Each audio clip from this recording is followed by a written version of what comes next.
आज Doubtnut app download करें। Doubtnut पर अपने सभी गणित, रसायन विज्ञान, भौतिक विज्ञान और जीव विज्ञान के डाउट्स का करो सफाया। बस प्रश्न की फोटो खींचो, एक ही प्रश्न को क्रॉप करो और तुरंत वीडियो सोल्यूशन पाओ। अभी डाउनलोड करें। हेलो दोस्तों, यहाँ प्रश्न में दे रखा है कि वह राशि ज्ञात कीजिए जिस पर एक सही 1/2 वर्षों में 10% ब्याज दर पर अर्धवार्षिक जोड़े गए चक्रवृद्धि ब्याज और उसके साधारण ब्याज का अंतर 244 रुपये है। तो देखिए यहाँ पे मुझे कितना समय दे रखा है बताइए। समय t बराबर दे रखा है एक सही 1/2 वर्ष, ठीक है। और ब्याज दर कितनी दे रखी है, r बराबर 10% की ब्याज दर दे रखी है। और मुझे क्या दे रखा है कि चक्रवृद्धि ब्याज और साधारण ब्याज के बीच का अंतर कितना है, 244 रुपये का अंतर दिया हुआ है। तो अगर मैं आपसे ये बोल रहा हूँ कि अर्धवार्षिक जोड़ रहे हैं, यहाँ पे ये दर कैसी जोड़ रहे हैं, अर्धवार्षिक जोड़ रहे हैं, तो मेरा नया ब्याज दर क्या आ जाएगा, नई ब्याज दर मैंने मान लिया R1 है और अर्धवार्षिक जोड़ रहे हैं यानी कि 10/2 यानी कि 5% हो जाएगी अर्धवार्षिक ब्याज दर हो जाएगी ये, ठीक है।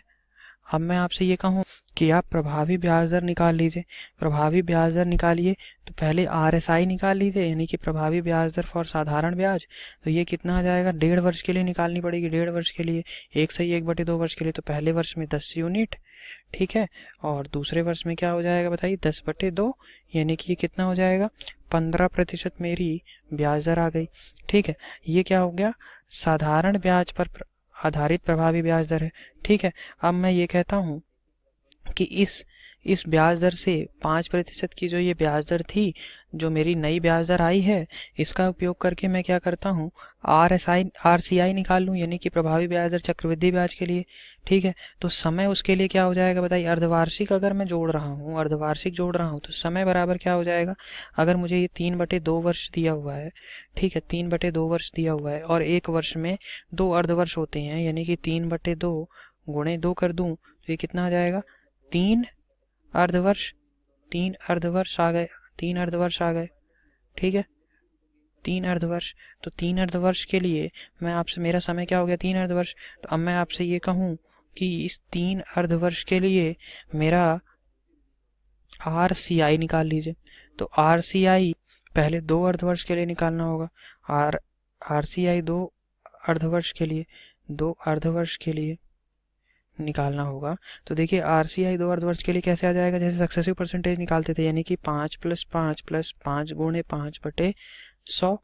तो ये कितना आ गया मेरा, 10.25%। अब मुझे अगले वर्ष 3 वर्ष के लिए निकालना है तो ये क्या हो जाएगा, 3 वर्ष के लिए, 3 अर्धवर्ष के लिए, 3 अर्धवर्ष के लिए, ठीक है, क्योंकि अर्धवार्षिक जुड़ रही है ना।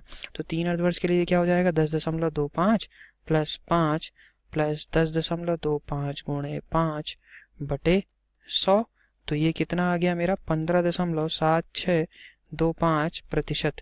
15.7625% आ गया मेरा 3 अर्धवर्ष के लिए प्रभावी ब्याज दर यानी कि RCI आ गया, ठीक है।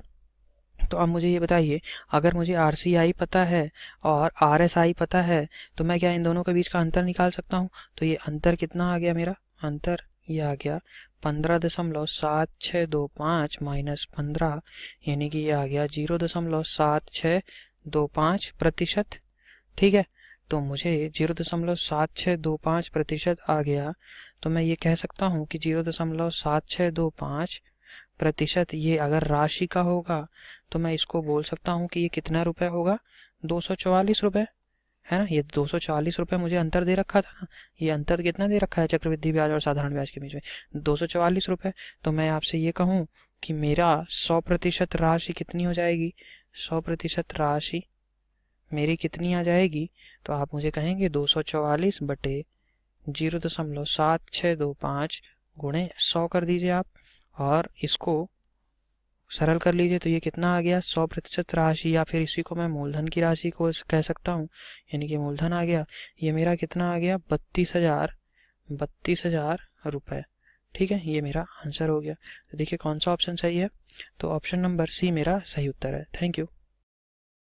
कक्षा 6 से 12वीं से लेकर नीट, IIT, JEE वो एडवांस के लेवल तक 1 करोड़ से ज्यादा छात्रों का भरोसा।